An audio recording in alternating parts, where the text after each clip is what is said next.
Suamiku naik jabatan dengan gaji 30 juta. Mertuaku melemparkan surat cerai ke wajahku, perempuan sepertimu tidak pantas untuk anakku. 3 hari kemudian, mereka dikejar penagih utang dan terus meneleponku. Hari ini, aku, Anissa, ingin menceritakan kembali kisah hidupku. Sebuah kisah yang jika tidak kualami sendiri, mungkin aku pun tidak akan percaya bahwa nasib seorang perempuan terkadang bisa terombang-ambing seperti daun kering yang ditiup angin senja. Sebelum menikah, aku pikir aku adalah perempuan yang paling beruntung. Bima, pria yang kucintai, adalah sosok yang baik hati, bicaranya lembut, dan matanya selalu seolah tersenyum. Dia berkata padaku, "Nis, menikahlah denganku. Aku tidak punya apa-apa selain hati yang tulus." Perempuan mana yang tidak luluh hatinya seperti kerupuk disiram air mendengar kalimat itu? Aku mengangguk, percaya bahwa aku telah memilih orang yang tepat. Saat itu, aku adalah seorang manajer pemasaran di sebuah perusahaan besar di Jakarta, dengan gaji 85 juta setiap bulan. Tapi aku tidak memberitahukannya pada siapapun termasuk Bima. Aku takut dia minder, takut cinta kami yang indah berubah menjadi ajang perbandingan. Aku hanya bilang penghasilanku sekitar 5 juta, agar tidak jadi beban pikiran. Pikiranku sederhana, yang penting saling cinta, uang bisa dicari nanti.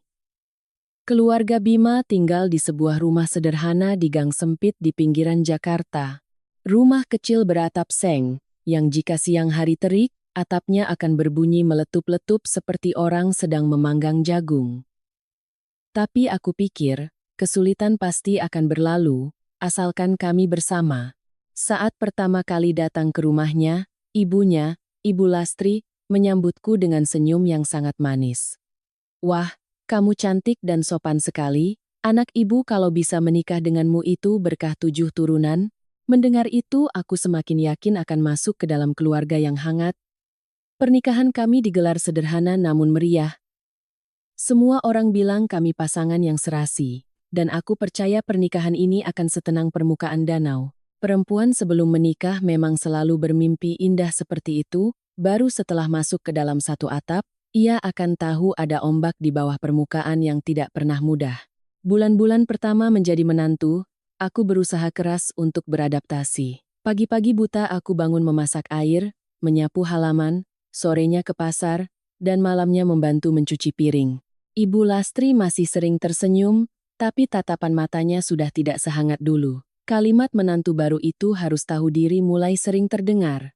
Bima sendiri bekerja di perusahaan swasta dengan penghasilan sekitar 10,12 juta saat itu. Aku menyayanginya, jadi setiap kali Ibu Lastri mengomel, aku hanya tersenyum menanggapinya. Kupikir, menjadi menantu manapun pasti pernah mendengar beberapa kalimat yang tidak enak di telinga. Ayah mertuaku, Bapak Hartono, adalah orang yang pendiam. Beliau sering duduk membaca koran, sesekali menghela napas panjang karena cicilan rumah sebesar 20 juta setiap bulan. Beliau meminjam uang untuk merenovasi rumah tua mereka, namun usahanya gagal, dan cicilan itu menjadi beban berat. Melihat kesulitan keluarga suamiku, aku sering memberikan uang kepada ibu mertua untuk belanja atau sekadar menambah biaya hidup. Tentu saja, beliau selalu menerimanya tanpa pernah sekalipun mengucapkan terima kasih. Tapi saat itu aku tidak ambil pusing. Aku menyayangi Bima dan seluruh keluarganya. Aku ingin menjadi menantu yang baik dan tahu diri. Suatu kali, Ibu Lastri menyindir, kalau gaji cuma pas-pasan, harus pintar-pintar menabung, jangan sampai suami yang menanggung semuanya. Aku mendengarnya dengan perasaan sedih, tapi tetap berusaha tersenyum sambil membatin, tidak apa-apa, semua akan baik-baik saja. Siapa sangka, semakin lama tinggal bersama, sifat asli keluarga suamiku semakin terlihat. Ibu Lastri mulai menyuruhku melakukan apa saja tanpa henti, dari mengepel lantai, menyajikan minum, memasak, sampai membersihkan kandang ayam. Setiap kali aku pulang kerja terlambat, beliau akan mengomel sepanjang malam. "Dasar perempuan, kerjaan melulu yang diurus. Jaga suamimu itu, jangan sampai dia bosan lalu cari perempuan lain." Aku hanya bisa menyeka keringat di dahi, berpikir dalam hati bahwa aku bekerja juga untuk keluarga ini, tapi aku tidak berani mengatakannya. Bima memang menyayangiku, tapi dia terlalu baik dan lemah. Seringkali saat melihat ibunya berkata kasar, dia hanya akan bilang, "Ibu sudah tua, sayang. Jangan dimasukkan ke hati." Ya, orang luar mungkin akan berpikir itu wajar, tapi hanya orang yang mengalaminya yang tahu bahwa ada kata-kata yang menusuk seperti jarum, sakit tapi tidak bisa berteriak. Hari-hari berlalu, aku hidup dalam diam, menyembunyikan fakta bahwa uang cicilan rumah 20 juta setiap bulan itu berasal dari rekeningku. Bahkan pinjaman rentenir atas nama Bapak Hartono sebesar 150 juta pun aku yang membayar bunganya selama berbulan-bulan. Aku menyembunyikan semuanya, percaya bahwa satu kebaikan akan dibalas dengan 9 kebaikan lainnya. Saat itu aku masih percaya usahaku akan dihargai, bahwa jika aku tulus menyayangi keluarga suamiku, mereka akan berhenti meremehkanku. Aku pernah membaca bahwa orang baik akan bertemu hal baik, tapi mungkin hidupku membuktikan bahwa pepatah itu benar, namun tidak berlaku untuk semua orang, dan aku tidak pernah menyangka. Setelah 3 tahun hidup bersama, orang-orang yang kupanggil keluarga itu sedang diam-diam menyiapkan luka paling dalam di hidupku. 3 tahun menjadi menantu di rumah sederhana keluarga Bima telah mengajariku satu hal. Perempuan menikah bukan hanya dengan seorang pria, tapi dengan seluruh keluarganya. Dan jika keluarga itu tidak menyayangimu, maka setiap hari yang dijalani bersama adalah sebuah ujian di atas bara api. Setelah pernikahan kami berjalan kurang dari setengah tahun, wajah asli Ibu Lastri mulai terlihat jelas seperti bulan purnama yang keluar dari balik awan. Dari kata-kata lembut di awal, perlahan berubah menjadi cibiran dan kritik pedas pada setiap makanan yang kumasak, setiap pekerjaan yang kulakukan, bahkan caraku bernapas pun sepertinya salah di matanya. Setiap pagi aku bangun pukul 4:30. Selesai memasak air, menyapu halaman, dan membersihkan dapur, keringat sudah membasahi seluruh tubuhku. Ibu Lastri akan keluar dari kamarnya, mengibaskan kipas kertas di tangannya dengan suara nyaring, "Menantu itu harus rajin, ya. Jangan mentang-mentang kerja kantoran dengan gaji 5 juta terus bisa seenaknya." Kalimat itu awalnya hanya angin lalu, tapi karena terlalu sering kudengar, akhirnya terasa menyakitkan. Aku hanya tersenyum sambil menunduk dan berkata iya, berusaha sabar demi kedamaian rumah tangga. Setiap sore jika aku pulang kerja sedikit terlambat, beliau sudah menunggu di ambang pintu. "Jam segini baru pulang?" Perempuan kalau terlalu sibuk sama kerjaan itu nggak baik, nanti suaminya bosan, bisa-bisa dia pergi sama perempuan lain. Aku hanya bisa menggigit bibir dan menghela napas pelan. Dalam hati, rasanya getir. Aku bekerja juga untuk keluarga kita, Bu. Di saat-saat aku mencuci piring atau membersihkan rumah setelah seharian lelah bekerja, Bima sesekali datang dari belakang dan memijat bahuku. "Jangan dengarkan kata-kata ibu, ya. Beliau sudah tua, jadi gampang marah." Terdengar manis, tapi aku tahu dia menyayangiku dengan hati yang rapuh, bukan dengan kekuatan untuk melindungiku. Pernah sekali aku membelikan Ibu Lastri sebuah gamis yang indah untuk dipakai ke acara kondangan kerabat. Beliau menerimanya tanpa terima kasih, malah berkata, "Uang itu ditabung untuk punya anak, untuk hal-hal yang lebih penting, jangan boros. Gaji kecil tapi gayanya selangit." Aku terdiam menahan sesak. Gajiku tidak kecil, aku menanggung seluruh rumah ini dan tumpukan utang Bapak Hartono, tapi aku tidak mengatakannya. Aku memilih diam, sama seperti orang memilih sabar untuk mempertahankan sebuah atap bernama keluarga. Selama 3 tahun itu, aku diam-diam mentransfer 20 juta setiap bulan untuk cicilan rumah. Seharusnya itu menjadi tanggung jawab seluruh keluarga, tapi bagi mereka, itu adalah kewajiban Bima, sementara aku hanya menumpang makan dan tidur. Belum lagi bunga dari pinjaman 150 juta yang diambil Bapak Hartono karena tertipu investasi oleh temannya. Bunganya 2% per hari. Jika tidak dibayar rutin, rumah dan ketenangan kami bisa hilang. Siapa yang membayarnya? Aku. Anissa, menantu yang paling diremehkan di rumah ini. Kadang-kadang, tengah malam aku berbaring mendengar rintik hujan di atap seng, bertanya pada diri sendiri untuk apa aku berjuang sekeras ini. Apakah karena cinta pada Bima, atau karena keyakinan bahwa suatu hari nanti Ibu Lastri akan berubah? Tapi setiap pagi saat aku bangun dan melihat tatapan sinis ibu mertuaku, Jawabannya selalu terasa pahit. Suatu malam, Ibu Lastri duduk di teras, menatapku dengan pandangan penuh arti lalu berkata, "Nis, perempuan kalau tidak bisa punya anak itu sengsara hidupnya. Sudah 3 tahun belum ada kabar baik, coba diperiksa. Jangan-jangan masalahnya ada di kamu." Aku tertegun. Aku hanya terlambat beberapa bulan, dan dokter bilang kesehatanku normal. Tapi di mata beliau, semua kesalahan ada padaku. Bapak Hartono lebih baik, tapi setiap kali menyinggung soal utang, beliau hanya bisa menunduk dan menghela napas. "Bapak tahu kamu lelah, Nak, tapi Bapak janji, kalau nanti usaha sudah jalan lagi, pasti Bapak kembalikan." Aku hanya tersenyum dan berkata, "Bapak jangan terlalu banyak pikiran, yang penting keluarga sehat." Tapi hatiku terasa hampa. Beliau menyayangiku, tapi itu tidak cukup untuk melindungiku dari badai bernama ibu mertua. Waktu terus berjalan seperti air di sungai, kehidupanku sebagai menantu tidak pernah tenang sehari pun. Setiap makan malam adalah sesi sindiran. Setiap akhir pekan adalah sesi ceramah tentang bagaimana seorang menantu harus berkorban. Seringkali malam-malam aku meringkuk sambil mengingat nasihat nenekku dulu, jadi orang itu harus sabar dan penurut, biar hidupnya selamat.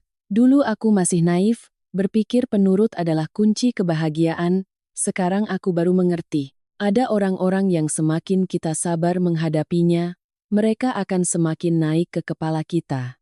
Aku terus menahannya seperti itu, sampai suatu hari Bima dipromosikan menjadi kepala divisi. Hari itu seperti angin baru yang datang, membawa harapan sekaligus badai yang siap menerjang. Dan aku tidak pernah menyangka, kebahagiaan yang kubawa pulang hari itu justru menjadi awal dari tragedi hidupku. Awal bulan Agustus tahun itu, cuaca Jakarta sedang tidak menentu, persis seperti suasana hati ibu mertuaku, saat sedang memeriksa laporan proyek di kantor, Bima menelepon, suaranya begitu gembira sampai aku mengira dia baru saja memenangkan lotre. "Nis, aku dipromosikan. Aku jadi kepala divisi. Gaji baruku 30 juta. Aku langsung berdiri dari kursiku, jantungku berdebar kencang seolah mau melompat keluar. "Ya ampun, Mas. Alhamdulillah, selamat ya," kataku dengan mata berkaca-kaca. Selama 3 tahun ini, Bima selalu merasa rendah diri karena penghasilannya. Dia selalu merasa tidak bisa berbuat banyak untuk keluarga. Sekarang, dia punya kesempatan untuk membuktikan dirinya. Saat jam pulang kantor, aku mampir ke supermarket, membeli beberapa ekor kepiting jumbo, dan sebotol anggur mahal seharga 2,5 juta. Aku ingin malam itu seluruh keluarga makan besar dengan gembira, sebagai awal yang baru. Di kepalaku, yang terbayang hanyalah senyum Bima dan wajah bangga Ibu Lastri karena prestasi putranya. Siapa sangka, hidup tidak seperti di film. Awal baru yang kubayangkan ternyata adalah pembuka dari badai paling dahsyat dalam hidupku. Ketika aku tiba di rumah, hari sudah mulai gelap. Lampu rumah sudah menyala terang. Entah kenapa, suasana di dalam rumah terasa sangat sunyi. Tidak ada suara TV, tidak ada omelan ibu mertua, tidak ada suara Bapak Hartono yang menanyakan jam makan malam. Aku melangkah masuk ke ruang tamu, masih menenteng kantong belanjaan berisi kepiting, dengan senyum merekah. "Bu, Anissa pulang. Hari ini aku beli makanan enak buat merayakan." Belum selesai aku bicara, aku menyadari 3 orang sedang duduk tegang di meja ruang tengah. Ibu Lastri duduk tegak dengan tangan bersedekap, wajah Bapak Hartono lebih kaku dari biasanya. Bima menunduk, matanya menatap lantai seperti anak kecil yang baru saja berbuat salah. Udara terasa berat seolah ada batu besar yang menimpa pundakku. Perlahan aku meletakkan kantong belanjaan di meja, menatap mereka satu persatu. "Kenapa, Bu? Ada masalah apa?" Ibu Lastri mendengus, matanya setajam pisau. "Tentu saja ada masalah. Masalah besar. Duduk, biar Ibu jelaskan." Tenggorokanku terasa kering, tapi aku tetap duduk. Bima masih tidak mau menatapku. Aku mulai merasa tidak enak. Ibu Lastri menyodorkan selembar kertas. Aku meliriknya sekilas. Surat gugatan cerai, sudah diisi lengkap dengan namaku, dan sudah ditandatangani oleh Bima. Jantungku serasa berhenti berdetak. Tanganku menjadi dingin seperti menyentuh es. "Ibu, ini apa?" Ibu Lastri mengangkat dagunya. Tanda tangani saja. Kami sekeluarga sudah sepakat. Aku bingung. Tanda tangan apa? Aku dan Mas Bima tidak ada masalah apa-apa. Ibu Lastri tertawa. Tawa yang sinis dan penuh cemooh. Kamu pikir anakku kekurangan perempuan? Dia sebentar lagi akan punya posisi penting, akan jadi menantu Pak Dirut, Pak Suryo. Kami tidak akan membiarkan perempuan bergaji 5 juta sepertimu menghambat masa depannya. Aku membeku. Suara Ibu Lastri begitu percaya diri seolah semuanya sudah direncanakan dengan matang. Aku menoleh ke arah Bima. Mas, kamu bicara sesuatu dong. Dia masih menghindari tatapanku. Saat dia membuka mulut, suaranya bergetar. Tanda tangani saja, Nis. Aku ingin membuka lembaran baru. Kalimat itu menusuk tepat di jantungku. Dapur, meja makan. Semua masakan yang kusiapkan selama 3 tahun ini mendadak terasa seperti sebuah lelucon. Ibu Lastri melanjutkan dengan suara yang lebih kejam. Anak Pak Suryo, si putri itu, dia sudah lama suka sama Bima. Keluarga mereka itu bibit, bebet, bobotnya sepadan, sedangkan kamu, 3 tahun tidak bisa memberikan keturunan. Gaji kecil, tidak berguna, keluarga juga tidak bisa membantu apa-apa. Kamu mau menahan anakku untuk membuatnya sengsara? Aku mengepalkan tangan, kuku-kukuku menancap ke telapak tangan hingga memerah. Aku ingin berteriak bahwa akulah yang diam-diam membayar cicilan rumah 20 juta setiap bulan. Aku ingin berteriak bahwa akulah yang membayar bunga pinjaman rentenir 150 juta itu.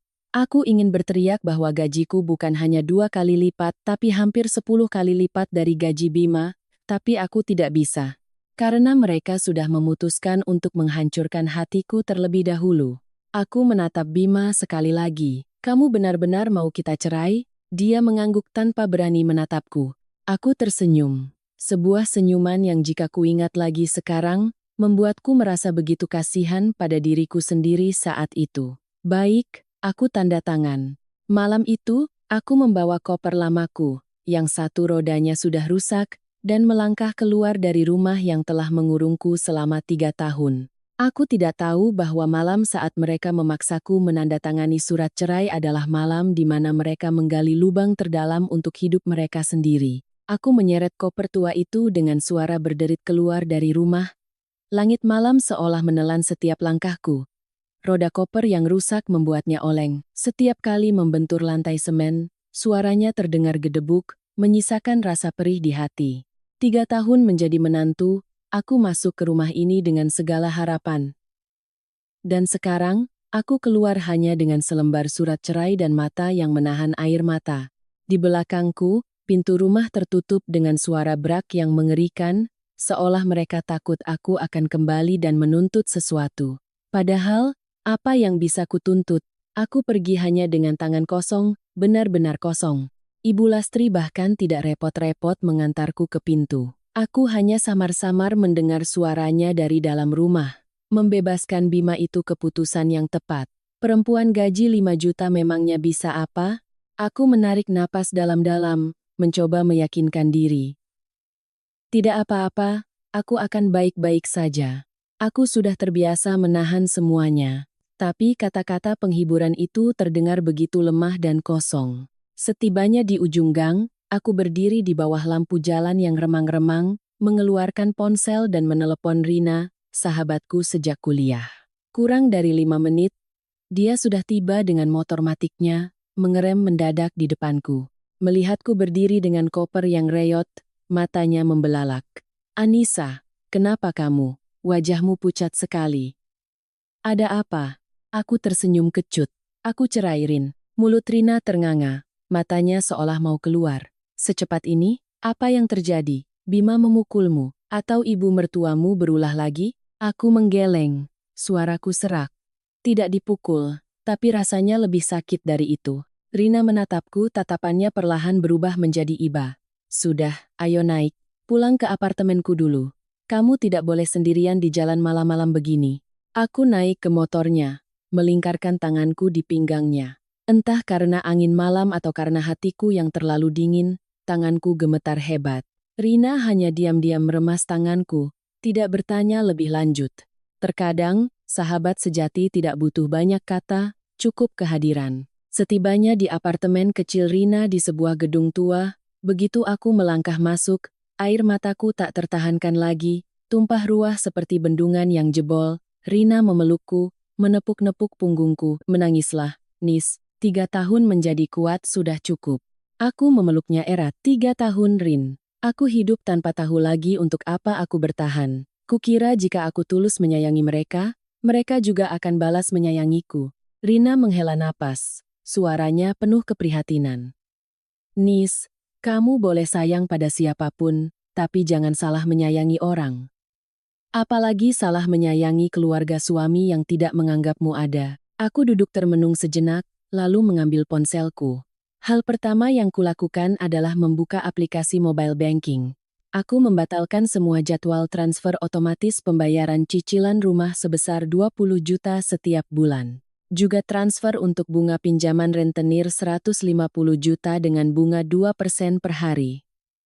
Semua pembayaran yang selama ini diam-diam kulakukan selama bertahun-tahun. Tanganku gemetar, tapi hatiku terasa luar biasa lega. Aku tahu, sejak aku menekan tombol batalkan, bom waktu utang itu akan otomatis kembali ke pemiliknya. Aku menatap langit-langit apartemen dan tersenyum getir.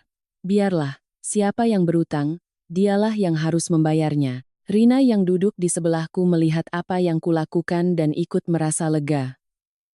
Nah, begitu dong. Seharusnya dari dulu. Aku bersandar lelah di sofa. Sebuah kalimat dari lubuk hati terdalam keluar dari mulutku. Rin, aku takut. Takut besok mereka menyalahkanku. Takut mereka mencariku lagi. Rina menggenggam tanganku. Tenang saja. Kamu sudah pergi dari mereka. Hidupmu sekarang milikmu sendiri. Tidak ada lagi yang berhak mengaturmu. Aku menatap ke arah balkon. Langit malam gerimis. Tiba-tiba aku teringat nasihat nenek. Langit boleh mendung, tapi hidupmu belum tentu tamat. Dulu aku mendengarnya sambil lalu. Sekarang rasanya seperti sebuah penyelamatan. Malam itu aku tidur di kasur kecil milik Rina. Untuk pertama kalinya dalam 3 tahun, aku tidur tanpa mendengar suara pintu dibanting, tanpa mendengar omelan ibu mertuaku, tanpa mendengar sindiran-sindiran pedas, tapi aku tidak tahu. Saat aku tertidur lelap, notifikasi tagihan dari bank sudah mulai masuk ke ponsel Bima dan kedua orang tuanya. Dan mereka, orang-orang yang tanpa perasaan mengusirku, sedang melangkah masuk ke dalam badai terbesar dalam hidup mereka. Keesokan paginya, aku baru saja bangun saat mendengar ponselku bergetar terus-menerus. Aku sempat kaget, mengira keluarga suamiku menelepon untuk memakiku. Tapi ternyata hanya notifikasi dari bank dan beberapa pesan tidak penting. Aku menghela napas lega. Semalam aku tidur sangat lelap, meski hanya beberapa jam. Mataku masih bengkak, tapi setidaknya aku tidak lagi harus mendengar suara sandal jepit ibu mertuaku di luar kamar, atau helaan napasnya yang sengaja dikeraskan setiap pagi. Rasanya seperti baru saja merangkak keluar dari lubang api. Rina membawakan segelas coklat panas dan meletakkannya di depanku. Minum dulu biar semangat, nanti aku antar kamu beli baju baru. Baju-baju yang kamu bawa semalam sudah kelihatan kusam semua. Aku tersenyum tipis. Makasih, ya. Kamu teman yang baik sekali. Dia bersiul. Tentu saja baik. Kalau tidak, siapa yang tahan dengan ibu mertuamu itu? Kalau aku jadi kamu, mungkin sudah lama masuk rumah sakit jiwa karena menahan sabar bertahun-tahun. Belum sempat aku menjawab, ponsel Rina berdering. Dia melihat layar ponselnya lalu mengangkat alis. Loh, nomor tidak dikenal. Dia menyalakan loudspeaker. Suara seorang wanita panik terdengar. Rina? Ini Rina, kan? Temannya Anissa, kan?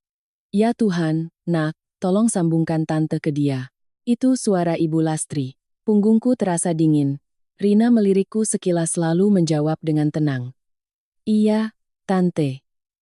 Maaf, Anissa sedang di kamar mandi. Ada apa ya, Tan? Pelan-pelan saja bicaranya. Suara Ibu Lastri bergetar seperti orang yang akan tenggelam. Tolong panggil dia, suruh dia pulang. Nak, Bang. Bang mau menyita rumah kami? Katanya utang sudah jatuh tempo berbulan-bulan, harus bayar lebih dari 180 juta dalam 24 jam. Tante kira selama ini Bima yang bayar. Ternyata. Rina mengangkat alisnya menatapku. Aku hanya diam, wajahku setenang air. Di seberang telepon, Ibu Lastri menangis histeris. Mereka juga bilang ada pinjaman rentenir 150 juta atas nama Bapak, bunganya 2% per hari. Orang-orangnya sudah datang ke rumah, mereka bilang besok akan sita semua barang. Nak, Tante bisa mati. Rina menjawab singkat. Tante, coba tanyakan lagi pada anak Tante. Saya tidak tahu menahu soal utang piutang keluarga Tante. Lalu dia menutup teleponnya. Aku terdiam cukup lama. Tidak tersenyum, tidak senang, juga tidak merasa puas. Hanya ada perasaan lega yang aneh, seolah aku sudah mengembalikan semua beban ke tempatnya yang semestinya. Sekarang rencanamu apa? Tanya Rina. Aku menyeruput coklat panasku. Suaraku tenang. Terserah saja, mereka yang memilih untuk membuangku. Aku hanya menghormati pilihan mereka. Sementara itu, di rumah Bima, suasana kacau balau, seperti sarang lebah yang diganggu. Menurut cerita Rina dari seorang kenalan di lingkungan rumah mantan suamiku, pagi-pagi sekali, petugas bank sudah berdiri di depan pintu dengan setumpuk berkas tebal. Wajah Bapak Hartono pucat pasi. Ibu Lastri gemetar memeluk dompet tuanya. Bima menelepon semua kerabat untuk meminjam uang, tapi semua orang ragu begitu mendengar tentang pinjaman rentenir. Aku tahu, cepat atau lambat mereka pasti akan memikirkanku. Tapi aku juga tahu, mereka tidak mencariku karena sayang. Mereka hanya merindukan mesin ATM yang baru saja mereka buang ke jalan. Menjelang siang, ponselku mulai menampilkan panggilan masuk. 1, 2, dan terus-menerus. Ada 77 panggilan tak terjawab dalam 2 jam. Dari nomor Bima, nomor Ibu Lastri, nomor Bapak Hartono, bahkan nomor asing dari tetangga yang menelepon atas nama mereka. Aku mengaktifkan mode senyap, duduk di dekat jendela sambil minum air putih, memandang langit biru dan bertanya-tanya, bagaimana bisa dulu aku mengira mereka menyayangiku? Sore harinya, Bima mengirim pesan. Nis, tolong angkat teleponnya, ini masalah besar. Aku salah, aku mohon kamu kembali dan bantu keluarga kali ini saja. Aku menatap tulisan yang menyala di layar ponsel. Hatiku tidak sakit lagi, hanya kosong. Seolah tidak pernah ada orang bernama Bima dalam hidupku. Aku menekan tombol blokir, lalu berbisik pada diriku sendiri, salah sambung. Rina tertawa. Jawabanmu kayak di sinetron, tapi memang harus begitu. Aku memejamkan mata, menyandarkan kepala ke jendela. Aku tahu keluarga mantan suamiku akan jatuh lebih dalam lagi, tapi aku juga tahu badai itu sudah tidak ada hubungannya denganku. Malam itu, saat aku dan Rina pergi membeli beberapa keperluan, aku merasakan sesuatu yang aneh. Angin malam yang menerpa wajahku terasa begitu sejuk, membuat hatiku seringan awan. Selama 3 tahun menjadi menantu, aku tidak pernah merasakan hal itu. Aku menatap Rina dan tersenyum. Tahu tidak, rasanya aku seperti hidup kembali. Rina merangkul bahuku. Kamu tidak pernah mati, Nis. Kamu hanya terkubur di bawah kaki orang lain. Sekarang kamu sudah bangkit. Aku tersenyum, mataku terasa panas, tapi bukan karena sedih. Aku terharu karena akhirnya aku bisa menyelamatkan diriku sendiri. Kabar bank akan menyita rumah menyebar lebih cepat dari gosip di kompleks perumahan. Ironisnya, tepat di malam itu, keluarga Bima masih menggelar pesta perayaan seolah tidak tahu banjir bandang akan datang. Aku tahu cerita ini dari Mbak Tutik, pemilik warung kelontong di dekat rumah lamaku yang menelepon Rina. Rin, tahu tidak? Keluarga si Bima lagi pesta kepiting sama minum-minum anggur loh. Berisik satu gang. Aku kira mereka menang undian atau apa. Aku yang mendengarnya hanya bisa tersenyum. Jadi, kepiting dan anggur yang kubawa untuk merayakan promosi Bima, sekarang mereka gunakan untuk merayakan kepergianku. Hidup memang terkadang selucu itu. Rina berdecak. Keluarga itu benar-benar tidak tahu terima kasih. Bukannya berterima kasih padamu, malah merayakan kepergianmu. Bikin kesal saja, aku menggeleng. Sudah tidak kesal lagi, Rin. Percuma. Meskipun berkata begitu, Ada sedikit rasa nyeri di hatiku. Di rumah mertuaku, pesta kepiting, anggur, dan ilusi sedang berlangsung. Di rumah sederhana itu, Ibu Lastri dengan gembira menyajikan kepiting saus Padang di atas meja. Makan, makan yang banyak. Mulai sekarang kita tidak perlu lagi menanggung hidup perempuan bergaji 5 juta itu. 3 tahun ini memeliharanya sama saja seperti memelihara beban. Bima, meskipun sedikit cemas, ikut tersenyum canggung. Kurasa Anissa juga akan baik-baik saja, Bu. Bercerai seperti ini mungkin melegakan untuknya. Bapak Hartono mengangguk-angguk. Melegakan apanya, tidak tahu. Yang jelas, kalau bisa dapat anak Pak Suryo itu baru mantap. Bapak dengar keluarga sana sedang cari menantu yang punya jabatan. Kamu baru naik jadi kepala divisi, pas sekali. Mata Ibu Lastri berbinar seperti menemukan emas. Besok pagi Ibu langsung telepon Bu Susi Mak Komblang itu. Si putri itu cantik, berkelas, pendidikannya tinggi, beda jauh sama si Anissa yang kampungan, suaranya kecil. Kelihatannya memang cocok jadi pembantu, bukan jadi istri Bima. Satu keluarga tertawa terbahak-bahak. Hanya Bima yang sejenak terdiam. Dia menatap botol anggur di meja, teringat pemandangan semalam, saat aku tersenyum getir sambil menarik koper tua. Tapi dengan cepat dia menepis pikiran itu. Sudah cerai. Tidak perlu dipikirkan lagi, batinnya. Mereka tidak tahu. Saat mereka sedang bersukaria, di ujung gang, petugas bank sudah bersiap untuk menyegel aset mereka, dan mereka lebih tidak tahu lagi. Semua uang yang mereka kira dibayarkan Bima selama 2 tahun terakhir, sebenarnya berasal dari orang yang baru saja mereka usir tanpa belas kasihan. Kembali padaku, Anissa. Malam itu, aku dan Rina pergi ke supermarket membeli beberapa barang untuk memulai hidup baru. Aku butuh beberapa setel pakaian, peralatan mandi, dan makanan instan. Saat sedang memilih susu, ponselku bergetar lagi. 77 panggilan tak terjawab ternyata belum cukup. Sekarang, pesan masuk bertubi-tubi. Nis, tolong angkat teleponnya. Aku minta maaf, aku salah. Tolong aktifkan lagi transferan cicilan rumahnya. Bank mau sita rumah kami. Nis, tolonglah keluarga kami. Ibu pingsan. Nak, Ibu mohon padamu. Bantu keluarga ibu kali ini saja. Aku berdiri di tengah supermarket, lampu putih terang membuat wajahku terlihat semakin dingin dan tajam. Rina membaca sekilas pesan-pesan itu lalu bersedekap. Lihat itu, dulu panggilnya kamu, perempuan itu. Sekarang giliran butuh, panggilnya nak, ibu. Benar-benar lebih cepat ganti muka daripada membalik telapak tangan. Aku dengan tenang memasukkan sekotak susu ke dalam keranjang. Dari awal mereka memang tidak pernah menyayangiku, Rin. Mereka hanya sayang pada keuntungan. Rina menatapku sejenak lalu mengangguk. Kamu sudah sadar sekarang.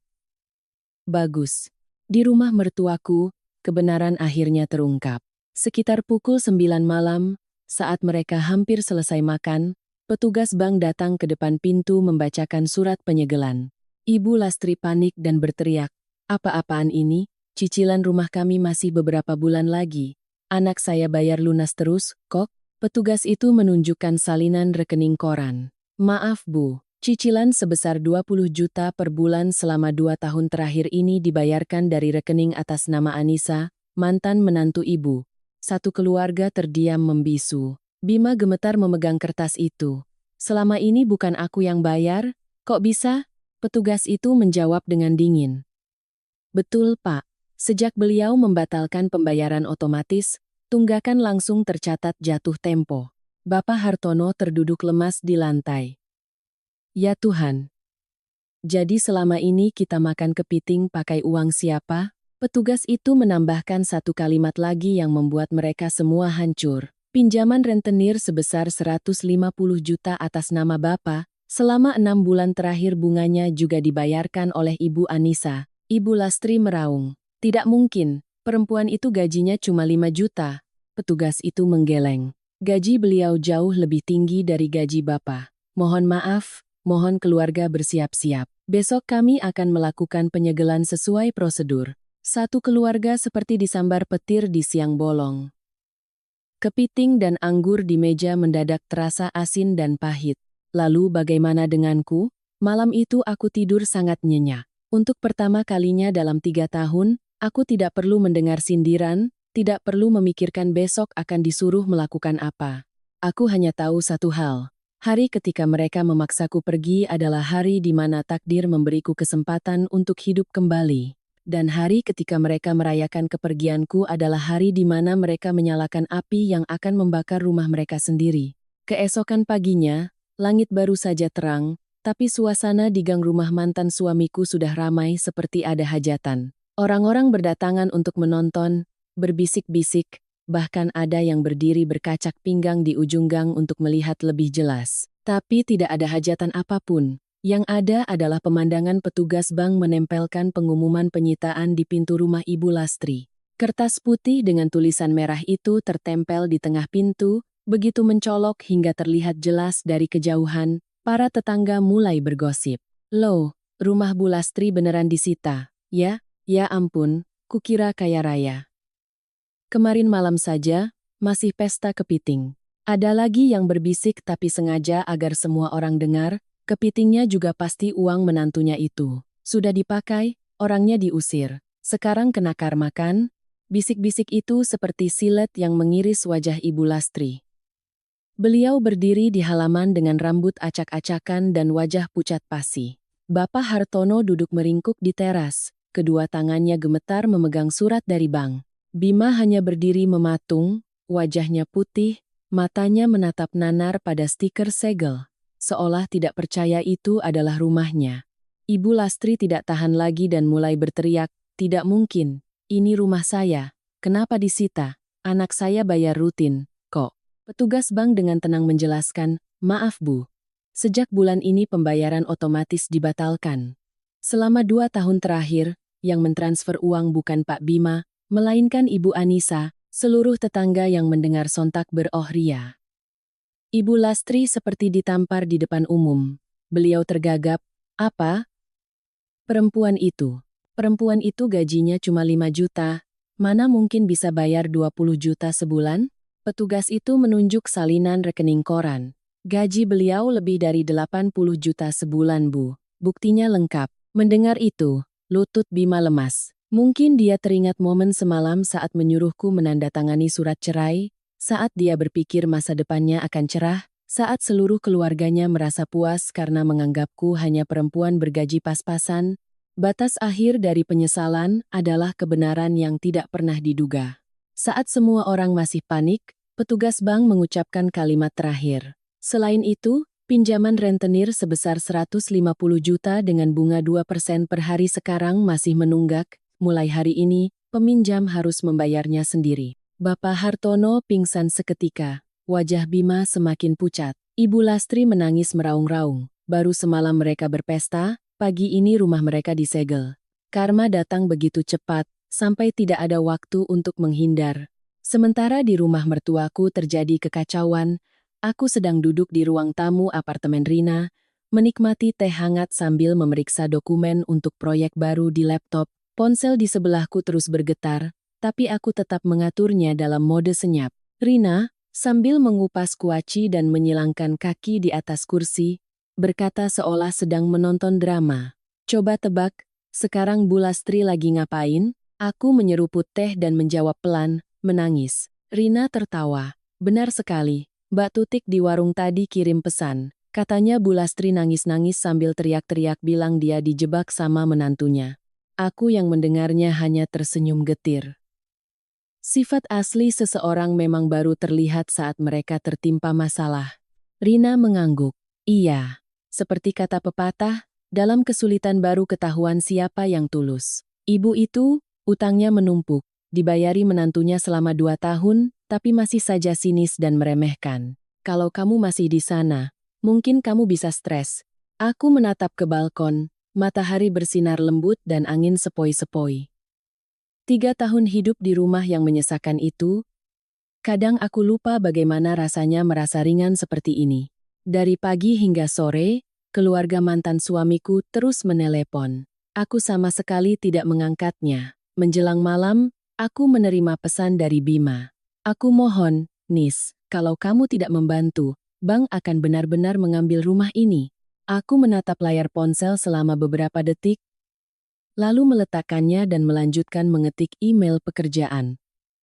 Hatiku terasa luar biasa tenang, seolah sudah melewati ambang batas di mana luka tidak lagi terasa sakit. Rina menyenggol lenganku. Tidak dibalas, aku tersenyum.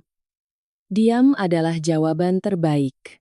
Aku memejamkan mata sejenak, menarik napas dalam-dalam, dan merasakan kepuasan yang aneh.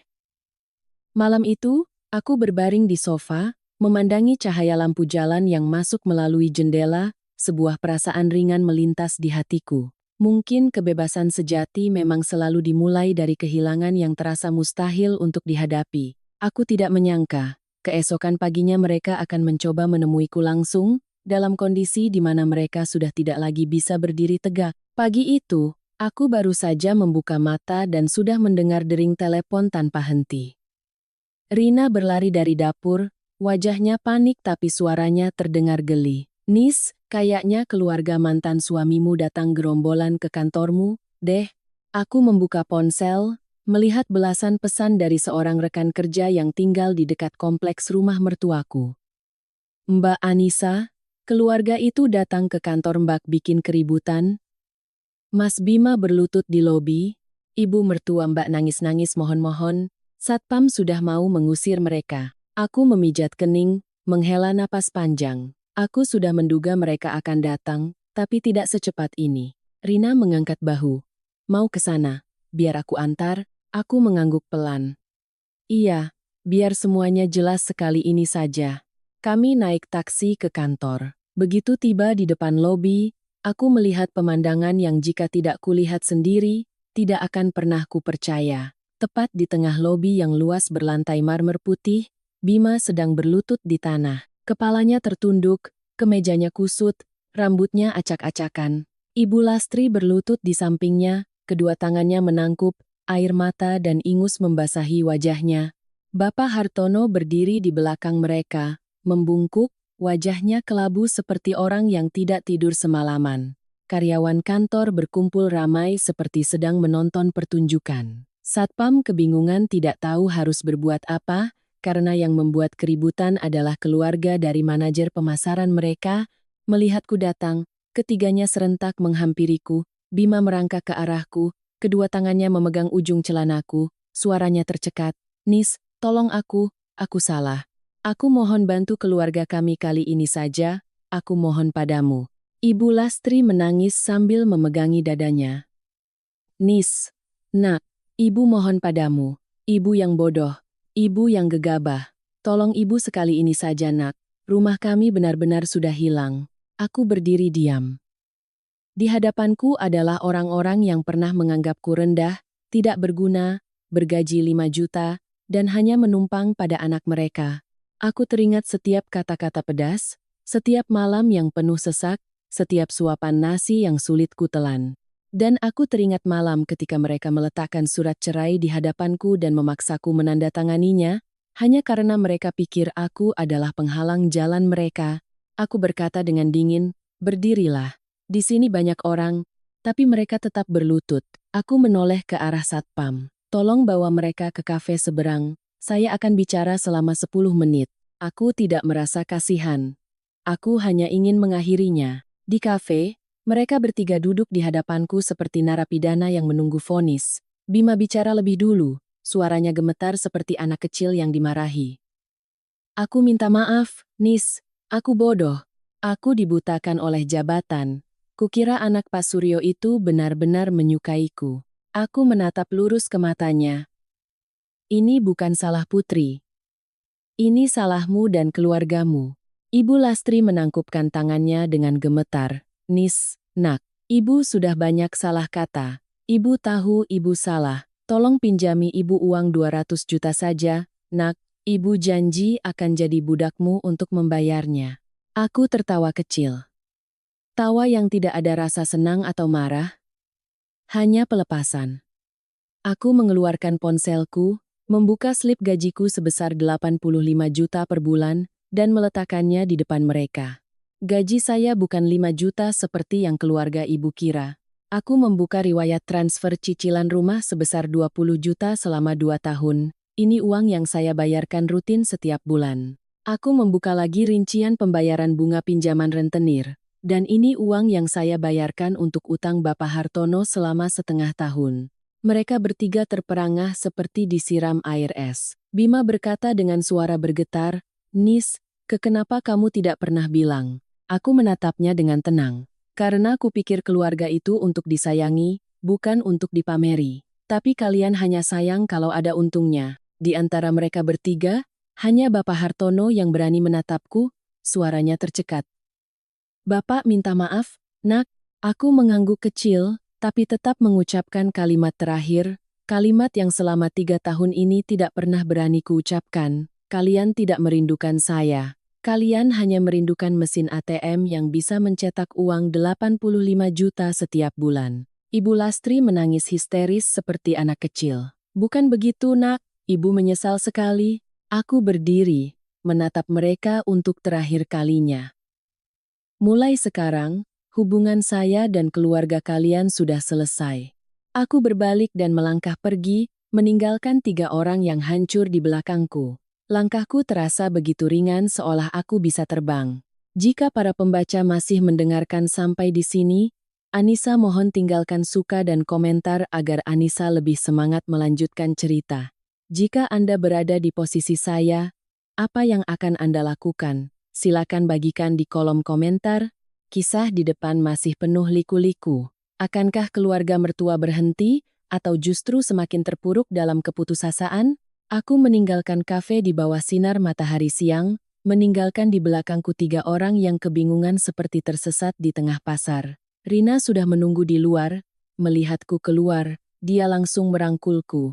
"Gimana? Mereka masih berlutut?" Aku tersenyum getir. Mereka sudah bisa berdiri, tapi hati mereka mungkin akan terus berlutut untuk waktu yang lama. Rina mengangguk. "Ya. Miskin uang itu tidak menakutkan. Yang menyedihkan itu miskin nurani." Aku diam, hatiku terasa lebih ringan, tapi tidak bahagia. Aneh, tidak ada perasaan puas seperti yang mungkin dipikirkan banyak orang, karena selama 3 tahun hidup bersama, meskipun penuh luka, pernah ada masa di mana kami menganggap satu sama lain sebagai keluarga. Tapi cukuplah, semua sudah berakhir di sini. Sore itu, aku kembali bekerja, berusaha agar pikiranku tidak terganggu. Proyek pemasaran senilai 6 miliar sedang memasuki tahap akhir. Aku tidak bisa membiarkan perasaan pribadi memengaruhinya. Sementara aku fokus pada pekerjaanku, di ujung gang rumah lamaku, sebuah drama yang belum pernah terjadi sedang berlangsung. Mobil dari bank datang. 2 petugas turun, membawa berita acara dan setumpuk berkas. Para tetangga keluar untuk menonton, lebih ramai dari nonton bareng pertandingan bola. Bu Susi, pemulung di kompleks, berkacak pinggang. Katanya menantunya tidak bisa punya anak. Sekarang rumahnya disita, siapa yang mau melahirkan buat mereka? Pak Bardi, tukang tambal ban, tertawa. Karma dibayar tunai, cepat sekali datangnya. Mbak Tutik dari warung kelontong ikut menambahi. Semalam makan kepiting, hari ini kehilangan rumah. Benar kata orang, hidup berubah saat kita berhenti menyusahkan menantu. Suara bisik-bisik itu begitu riuh hingga Ibu Lastri yang berada di dalam rumah mendengarnya dan gemetar. Bima hanya memegangi kepalanya di sudut ruangan, matanya merah. Bapak Hartono melangkah keluar dengan ragu, suaranya serak. "Pak, apa tidak bisa diberi waktu tambahan beberapa hari lagi?" Petugas bank itu menghela napas, menjalankan tugasnya. "Maaf, Pak.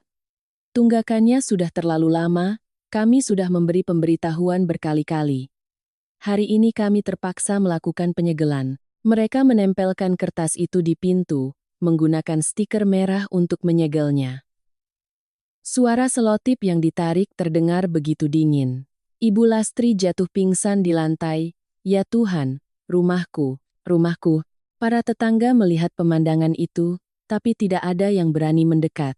Yang iba hanya bisa menghela napas, yang benci melontarkan sindiran. Tapi kebanyakan dari mereka berpikir hal yang sama, kasihan, tapi pantas mendapatkannya. Bima melangkah keluar, tangannya yang gemetar menyentuh stiker segel. Dia menangis. Untuk pertama kalinya, Orang-orang bilang tangisannya begitu keras hingga terdengar satu gang. Mungkin baru saat itulah dia menyadari bahwa uang yang diam-diam mengalir ke rekening bank selama 2 tahun terakhir bukan berasal darinya atau orang tuanya, melainkan dari istri yang mereka usir hanya dari malam itu. Setelah rumah resmi disegel, keluarga beranggotakan 3 orang itu berjalan gontai ke ujung gang. Tak punya rumah lagi, mereka harus menumpang di rumah kerabat jauh. Ibu Lastri menangis sepanjang jalan. Kalau saja Anissa masih ada, dia pasti membantu. Jahat sekali anak itu. Bapak Hartono menghela napas. Sudah, diam kamu. Dia sudah membantu kita selama 2 tahun. Kamu lupa bagaimana perlakuan kita padanya?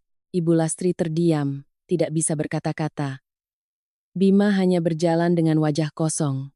Dia tidak mengatakannya, tapi semua orang bisa melihat pria yang dulu begitu percaya diri, akan masa depannya itu telah kehilangan harga diri dan harapan.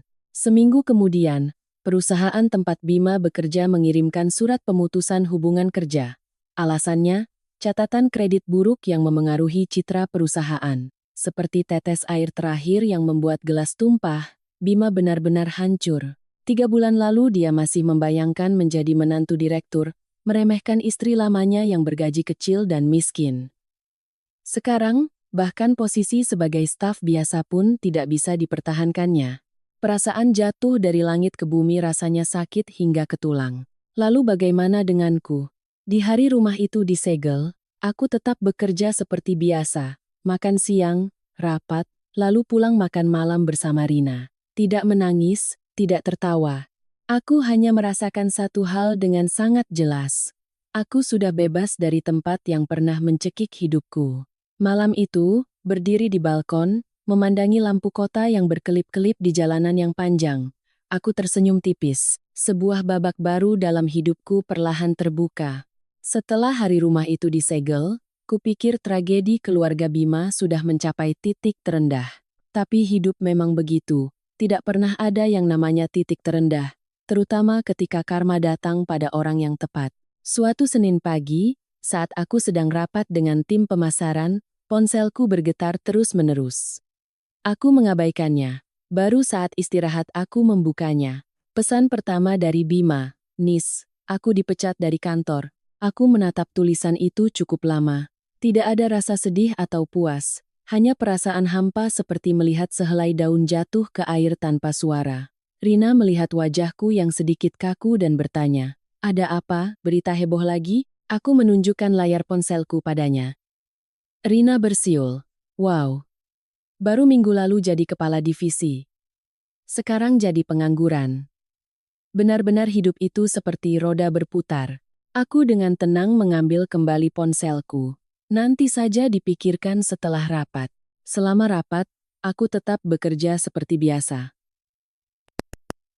Perasaan yang selama 3 tahun pernikahan begitu akrab denganku sedih, sakit hati, sesak kini lenyap tak berbekas. Yang ada hanyalah kehampaan, seolah sedang menonton kisah orang asing. Sore itu, saat aku bersiap pulang, bosku, Pak Surya, memanggilku. Anissa, bisa ke ruangan saya sebentar? Aku masuk. Pak Surya sedang menatap setumpuk kertas di mejanya dengan serius. Saya baru saja ditelepon oleh perusahaan tempat Bima bekerja. Aku tidak kaget. Beliau melanjutkan. Mereka bertanya pada saya, apa benar kamu dan dia pernah menjadi suami istri? Aku mengangguk pelan. Benar, Pak. Kami baru bercerai 2 minggu lalu.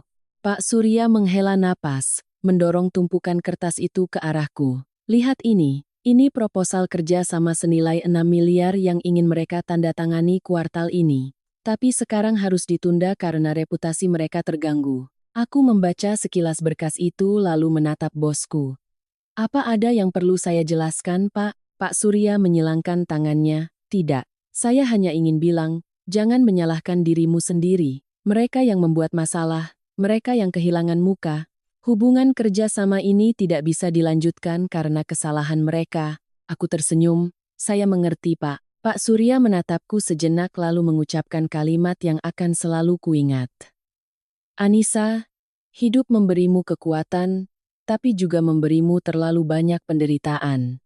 Mulai sekarang, jangan lagi hidup untuk orang lain. hiduplah untuk dirimu sendiri. Aku menunduk. Baik, Pak. Malam itu, Bima meneleponku belasan kali.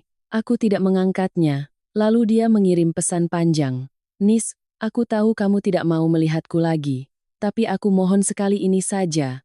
Hari ini perusahaan membatalkan surat promosiku. Mereka bilang terus terang. Posisi kepala divisi itu sebenarnya hadiah diplomasi untuk menjaga hubungan baik dengan perusahaanmu. Aku salah, aku bodoh. Kalau kamu tidak kembali, semua yang kumiliki akan hilang. Aku membaca pesan itu tanpa perasaan. 3 tahun lalu mungkin aku akan menangis, tapi sekarang aku tidak punya air mata lagi untuknya. Rina menatapku dan berkata, dia tidak sayang padamu, Nis. Dia hanya sayang pada jabatannya, pada gengsinya. Kalau kamu kembali, dia akan tetap meremehkanmu, akan tetap menuruti ibunya. Jangan bodoh. Aku mengangguk pelan. Aku tidak ada niat untuk kembali. Aku hanya menyayangi diriku sendiri sekarang. Rina menepuk bahuku. Bagus. Tuhan menciptakanmu cantik itu untuk dinikmati, bukan untuk disakiti. Aku tertawa, tawa yang ringan seolah tidak pernah melewati badai. Keesokan harinya, aku mendengar kabar keluarga Bima pindah ke sebuah kamar kontrakan berukuran 12 meter persegi di pinggiran kota, dengan sewa 1,4 juta per bulan. Rumah lama mereka dilelang, semua perabotan berharga disita. Mereka hanya bisa membawa beberapa setel pakaian usang, sebuah panci penyok, dan TV tabung model lama. Para tetangga bercerita. Malam itu Ibu Lastri menangis hingga pingsan. Sementara Bima duduk diam seperti patung, matanya kosong menatap pintu. Bapak Hartono hanya bisa bergumam, andai saja kita tidak menyakiti Anissa, andai saja. Di dunia ini, tidak ada yang namanya andai saja. Apa yang kau tanam, itulah yang kau tuai. Ketika kau memilih membuang seseorang, kau harus siap ditinggalkan. Sementara itu, hidupku justru memasuki fase yang cemerlang. Proyek pemasaran yang baru disetujui, aku mendapat bonus 80 juta. Bos bahkan menawariku posisi wakil manajer proyek di kuartal berikutnya. Aku dan Rina melihat-lihat apartemen baru yang sedang dipasarkan, dengan diskon hingga 300 juta. Malam itu, memandangi lampu kota, aku merasa seperti terlahir kembali. Tidak ada lagi bayang-bayang 3 tahun yang penuh luka, tidak ada lagi tali yang mengikat. Aku telah menemukan diriku kembali, dan itulah yang membuat hatiku paling ringan. Setelah bercerai, kupikir hidupku akan goyah, tapi ternyata tidak. Tidak ada sedikit pun rasa kehilangan. Sebaliknya, aku merasa seperti baru saja keluar dari ruangan yang gelap dan pengap menuju cahaya yang terang benderang. Aku pindah ke apartemen Rina di lantai 12. Angin bertiup kencang. Dan malam hari berbaring mendengar suara kendaraan dari kejauhan membuat hatiku terasa begitu damai. Aku tidak lagi harus bangun pagi buta memasak air dan menyapu halaman. Tidak lagi harus mendengar omelan ibu mertua sebelum matahari terbit. Tidak lagi harus meringkuk ketakutan setiap kali mendengar suara sandal jepit di luar pintu kamar. Rina masuk ke kamarku, membawa piyama baru yang dibelinya. Nih, hadiah dariku. Mulai sekarang, jadilah janda kaya yang berkelas. Aku tertawa. Memangnya aku menang lotre? Aku kan cuma cerai. Rina menepuk bahuku. Bebas dari mereka itu lebih berharga dari lotre miliaran, tahu. Kami berdua tertawa terbahak-bahak. Sudah lama sekali aku tidak tertawa selepas ini. Hari-hari berikutnya, aku mencurahkan seluruh energiku untuk pekerjaan. Proyek pemasaran senilai 6 miliar itu mendapat pujian dari bos. Timku menjalankan kampanye dengan lancar, dan dalam seminggu sudah mencapai 40% dari target. Setiap rapat, Pak Surya menatapku dengan penuh kepercayaan. Suatu sore, Pak Surya memanggilku ke ruangannya. Anissa, perusahaan memutuskan memberimu bonus 80 juta untuk proyek ini. Dan kuartal depan, saya akan merekomendasikanmu untuk posisi wakil manajer proyek. Aku tertegun sejenak, lalu menunduk. Terima kasih banyak, Pak. Saya akan berusaha sebaik mungkin. Pak Surya tersenyum. Saya tahu kamu pantas mendapatkan lebih dari ini. Aku keluar dari ruangannya, hatiku melambung tinggi. 3 tahun harus hidup berpura-pura lemah, menyembunyikan kemampuanku agar tidak melukai harga diri suami. Sekarang, aku bisa menjadi diriku sendiri, percaya diri, kuat, dan mandiri. Malam itu, Rina mengajakku makan di restoran shabu-shabu. Hujan tiba-tiba turun di Jakarta, udara dingin yang menerpa wajah membuat suasana hatiku menjadi begitu jernih. Kamu ada rencana beli apartemen baru? Tanya Rina sambil mengambil udang. Aku tersenyum. Tentu saja. Aku sedang mengincar satu unit di apartemen yang baru dibuka. Bisa DP bulan ini, akhir tahun serah terima kunci, Rina mengangguk. Nah, kan. Lihat. Hidupmu sedang membuka lembaran baru. Aku menopang dagu, memandangi hujan yang turun di jalan. Aku tidak menyangka bisa berubah secepat ini. Kukira setelah cerai aku akan jadi lemah. Rina melirikku. Kamu tidak lemah, Nis. Kamu hanya terlalu lama ditekan. Perempuan itu seperti benih, jangan ditanam di tanah yang buruk. Aku tertawa, tapi hatiku merasa tersentuh. Benar sekali, 3 tahun terakhir aku bukan lemah, aku hanya ditindas sampai lupa akan nilaiku sendiri. Sekarang berada di lingkungan yang baik, bersama orang-orang yang baik, aku seperti tanaman yang disiram kembali dan mulai menghijau. Akhir pekan, aku dan Rina pergi melihat unit contoh apartemen. Unit seluas 72 meter persegi, dengan interior minimalis dan balkon yang menghadap ke kota. Saat membuka pintu dan melangkah masuk, aku terdiam sejenak, dadaku terasa sesak. Mimpi yang selama 3 tahun menjadi menantu tidak pernah terwujud, kini setelah bercerai, aku bisa membelinya dengan kemampuanku sendiri. Rina berdiri di sampingku. Gimana? Suka? Aku mengangguk pelan. Suka, sangat suka. Kalau begitu, beli. Hiduplah dengan mewah untuk dirimu sendiri. Aku tertawa, meremas tangannya. Iya, aku beli. Akhirnya aku membayar uang muka. Rumah kedua dalam hidupku, tapi rumah pertama yang benar-benar menjadi milikku. Bukan untuk siapa-siapa, bukan karena siapa-siapa, bukan demi status apapun. Hari-hari berikutnya, pekerjaanku berjalan begitu lancar hingga aku sendiri terkejut. Aku diundang menjadi pembicara di seminar, beberapa mitra bisnis menawarkan kerjasama langsung, bahkan aku mendapat tawaran menjadi duta strategis untuk sebuah merek besar. Setiap pagi aku bangun, membuka tirai, dan mengingatkan diriku, hari ini aku hidup untuk diriku sendiri. Tidak ada lagi pagi yang cemas memikirkan sarapan untuk satu keluarga, tidak ada lagi makan malam sambil menunduk menahan sindiran, tidak ada lagi cap penumpang padahal akulah yang menanggung beban keluarga mereka. Aku sekarang adalah diriku seutuhnya, dan aku tahu perjalananku untuk mekar masih panjang. Namun tepat di saat ini, kehidupan keluarga Bima justru jatuh ke titik tergelap. Mereka harus menghadapi kesulitan yang sesungguhnya, tanpa ada lagi sandaran. Dan takdir akan segera mempertemukan kami kembali dengan cara yang tidak pernah terduga. Kupikir kisah antara aku dan keluarga Bima sudah berakhir. Aku sudah membuka lembaran baru, hidup dengan tenang, tanpa beban masa lalu, tapi hidup memang suka mempermainkan manusia, tepat di saat mereka merasa paling damai. Malam itu, aku baru saja selesai mandi, rambutku masih basah. Saat sedang mengeringkan rambut, ponselku tiba-tiba bergetar tanpa henti. Awalnya kukira pesan pekerjaan, tapi saat membuka layar, jantungku berhenti sejenak. 33 panggilan tak terjawab dari Bima. 21 dari Ibu Lastri. 12 dari Bapak Hartono. 11 dari nomor tak dikenal, mungkin tetangga mereka. Total, 77 panggilan tak terjawab. Rina yang sedang duduk di sofa sambil makan ubi bakar, melihat wajahku pucat dan bertanya, kenapa? Siapa yang meninggal sampai ditelepon sebanyak itu? Aku menunjukkan layar ponselku padanya. Rina sampai menyemburkan ubi dari mulutnya. Ya ampun, keluarga mantan suamimu itu rumahnya kebakaran atau bagaimana? Aku tidak menjawab, ponselku bergetar lagi. Kali ini, pesan masuk. Nak, ibu mohon padamu, angkat teleponnya.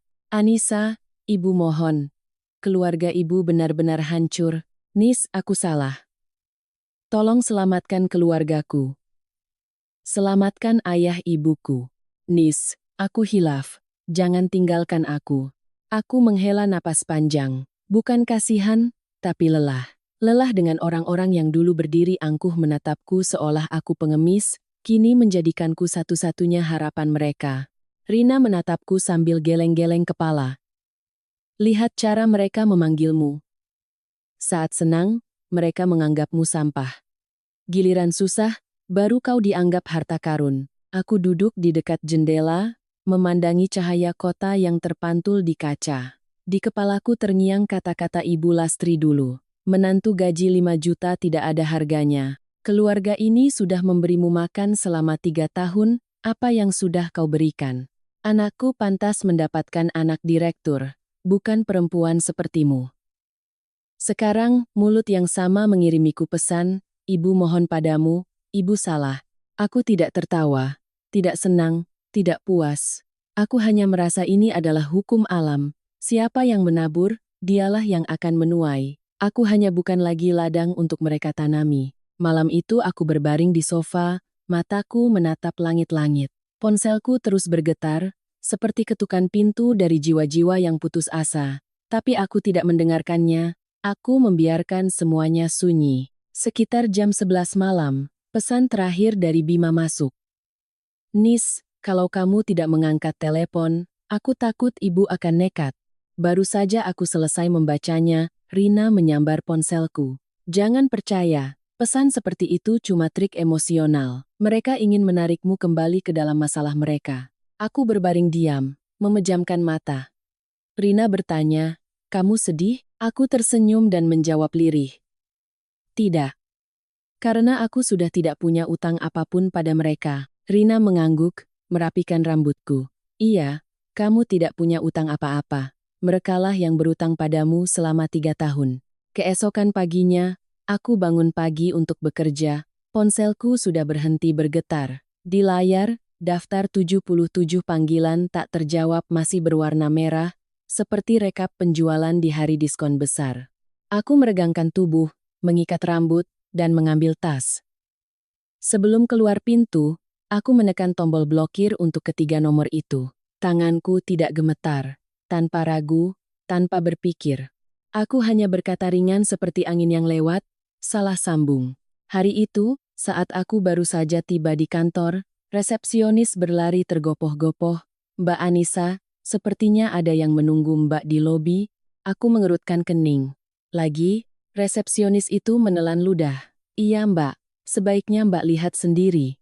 Aku melangkah ke lobi, dan pemandangan di hadapanku membuatku membeku. Bima sedang berlutut tepat di tengah-tengah lobi. Bajunya kusut, wajahnya kuyu, rambutnya acak-acakan, matanya merah seperti habis menangis semalaman. Ibu Lastri dan Bapak Hartono berdiri di belakangnya, wajah mereka pucat karena kurang tidur, tangan mereka gemetar, tatapan mereka putus asa menatapku seolah aku adalah pelampung terakhir di tengah badai. Karyawan kantor menjadi riuh.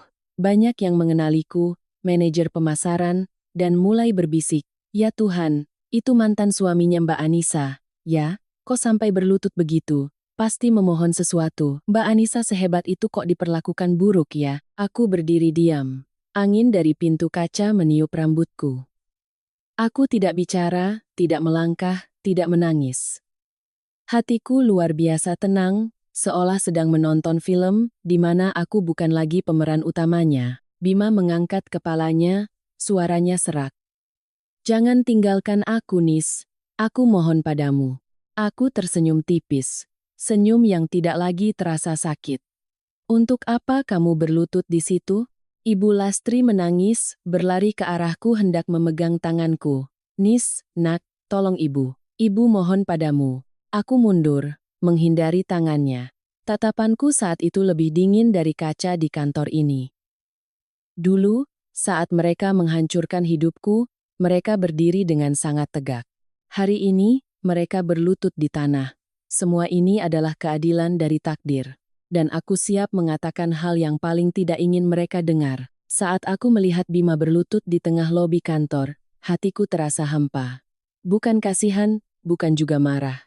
Aku seperti melihat bayangan diriku di masa lalu, bayangan yang dulu gemetar mendengar hinaan ibu mertua, yang menahan sakit sampai hati berdarah hanya untuk mempertahankan rumah tangga semu. Hari ini, bayangan itu sudah lama mati. Yang tersisa hanyalah aku, Anissa yang baru, kuat, mandiri, dan bebas. Bima menatapku seperti orang tenggelam yang menemukan pelampung. Dia mencoba berdiri, tapi kakinya lemas dan kembali terjatuh. Suaranya bergetar seperti daun di musim gugur. Nis, aku mohon selamatkan aku, selamatkan ayah dan ibuku. Aku salah, semuanya salahku. Aku menatapnya dengan tenang, tatapanku tidak benci, juga tidak iba. Aku bukan unit gawat darurat untuk keluargamu, seluruh lobi hening seketika. Ibu Lastri yang berdiri di belakangnya mendengar itu dan menangis histeris. Dia maju hendak meraih tanganku. Nis, nak, tolong ibu. Ibu salah, ibu gegabah, ibu buta. Sayangi ayah dan ibu sekali ini saja. Secara refleks, aku melangkah mundur, menghindari tangannya. Aku tidak akan membiarkan tangan yang dulu mendorongku keluar dari rumah menyentuhku lagi. Satpam dengan sigap mendekat, sedikit bingung. Mbak Anissa, perlu kami bantu? Aku menggeleng. Tidak apa-apa biar saya yang tangani. Lalu aku menatap mereka bertiga. Berdirilah, tidak enak bicara di sini. Bima dengan susah payah berdiri, Ibu Lastri berpegangan pada Bapak Hartono. Mereka bertiga berjalan gemetar mengikutiku ke kafe di seberang kantor. Karyawan kantor berhamburan keluar, berbisik-bisik seolah menonton adegan sinetron. Di kafe, aku memilih meja di sudut.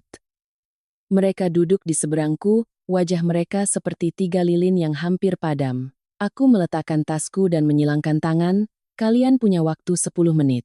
Ibu Lastri langsung menangis. Nis, nah, rumah kami sudah hilang. Ibu salah. Tolong selamatkan kami sekali ini. Berapapun yang kamu minta, ibu akan lakukan. Aku menatapnya tanpa mengubah ekspresi. Waktu saya dipaksa tanda tangan surat cerai, apa ibu masih ingat apa yang ibu katakan? Ibu Lastri tercekat, air matanya mengalir deras. Ibu gegabah. Ibu kira kamu beban. Benar, aku mengangguk pelan. Ibu bilang saya bergaji 5 juta dan menumpang pada anak ibu, kan? Ibu Lastri menunduk, seluruh tubuhnya gemetar. Aku beralih menatap Bima. Matanya merah, suaranya serak. Nis, aku salah, tapi aku di bawah tekanan ibu, aku buta. Aku tersenyum sinis. Aku tanya satu hal, jawab dengan jujur. Bima mengangguk cepat. Tanyakan saja. Malam itu, saat kamu meletakkan surat cerai di hadapanku, apa kamu sedikit saja memikirkanku? Suasana menjadi tegang. Dia menunduk dalam-dalam. Tidak, bisiknya. Aku hanya memikirkan jabatan kepala divisi, memikirkan menjadi menantu Pak Suryo. Aku bodoh. Aku jahat. Aku tertawa.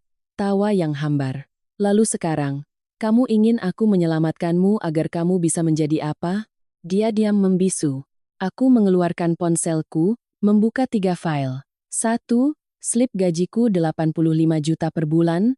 2. Riwayat transfer cicilan rumah 20 juta per bulan selama 2 tahun. 3.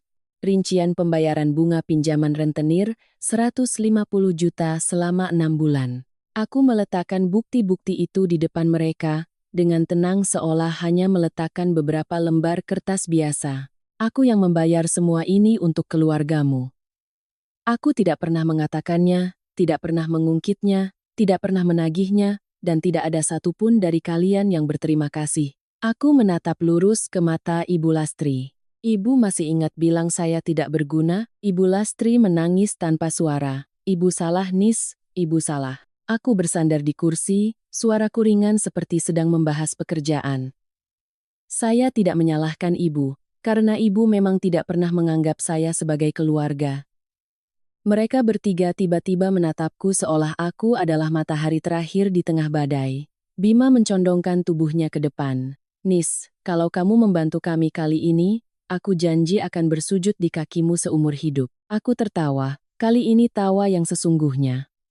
Saya tidak butuh siapapun bersujud di hadapan saya. Saya hanya ingin kalian bertiga mengerti satu hal. Aku berhenti sejenak, tatapanku melembut tapi tajam. Kalian tidak menyesal karena telah memperlakukanku dengan buruk. Kalian hanya menyesal karena telah membuang mesin ATM yang bisa mencetak uang 85 juta setiap bulan. Ibu Lastri menangis histeris sambil menutupi wajahnya. Bapak Hartono menunduk dalam, bahunya bergetar. Bima menatapku. Tatapannya begitu putus asa hingga orang lain pun bisa ikut merasakannya. Aku berdiri, mengambil tasku. Waktu 10 menit sudah habis. Mulai sekarang, jangan cari saya lagi. Mereka memanggilku, tapi aku tidak menoleh.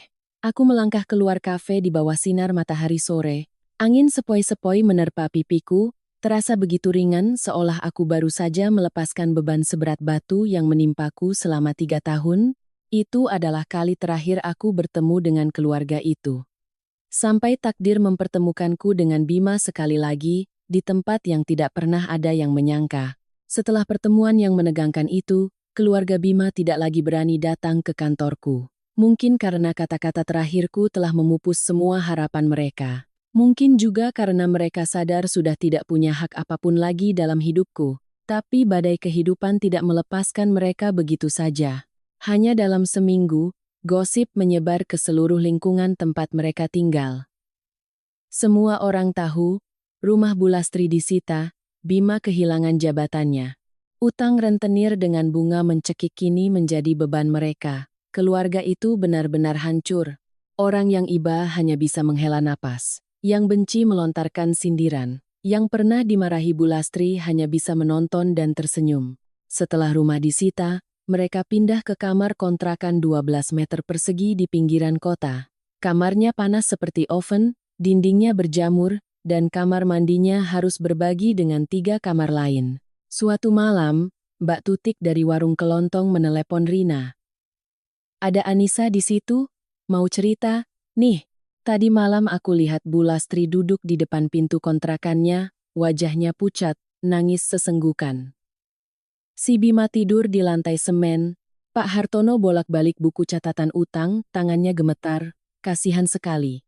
Rina setelah mendengar itu menoleh padaku. "Nis, dengar tidak? Karma itu nyata." Aku hanya tersenyum tipis. Aku dengar. Tapi aku tidak senang.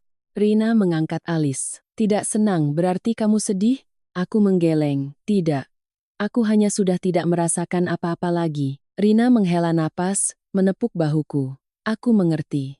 3 tahun hidup bersama mereka, perasaanmu sudah diperas sampai kering." Aku diam. Benar sekali. Tidak ada cinta, tidak ada lagi sakit, tidak ada harapan, tidak ada lagi kekecewaan, tidak ada yang dipegang, tidak ada lagi yang bisa hilang.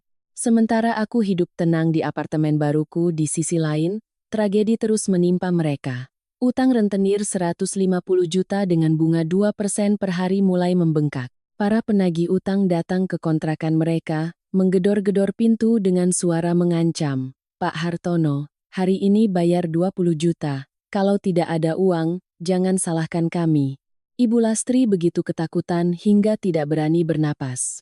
Suatu hari dia menangis. "Bagaimana ini, Pak? Kita mau hidup bagaimana lagi?" Bapak Hartono hanya bisa menunduk gemetar. "Diam kamu, biar aku pikirkan."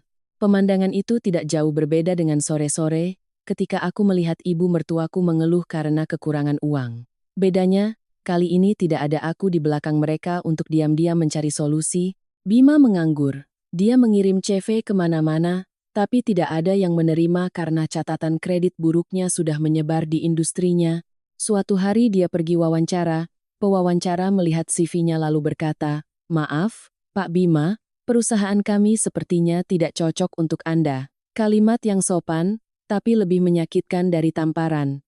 Malam harinya, dia duduk di depan kontrakan, memandangi gang sempit yang gelap, lampu jalan yang redup menyinari wajahnya yang lelah dan matanya yang cekung. Dia bukan lagi pria yang dengan percaya diri berdiri di hadapanku dan berkata aku tidak pantas untuknya. Tidak ada lagi kesombongan, tidak ada lagi keangkuhan, hanya seorang pria yang telah kehilangan segalanya. Suatu hari, ibu pemilik kontrakan mendatangi Ibu Lastri. "Bu, uang sewa sudah nunggak 2 bulan. Kalau tidak ada uang, tolong kosongkan kamarnya." Ibu Lastri langsung berlutut, memegang kaki ibu kontrakan. "Bu, tolong kasihanilah kami. Keluarga kami sedang susah, beri kami waktu lagi." Ibu kontrakan merasa tidak enak, tapi dia juga tidak bisa menampung mereka gratis. "Kalau bisa, sudah saya beri waktu, Bu, tapi ini kontrakan, bukan panti sosial. Ibu Lastri menangis, menangis sampai tersungkur di lantai. Seluruh tetangga melihatnya dengan kasihan, tapi tidak ada yang berani membantu. Semua tahu utang rentenir itu seperti lubang tanpa dasar. Melihat pemandangan ini, orang-orang mulai mengulang pepatah yang pernah dikatakan nenekku, kejahatan akan mendapat balasan, lari kemanapun tidak akan bisa menghindar.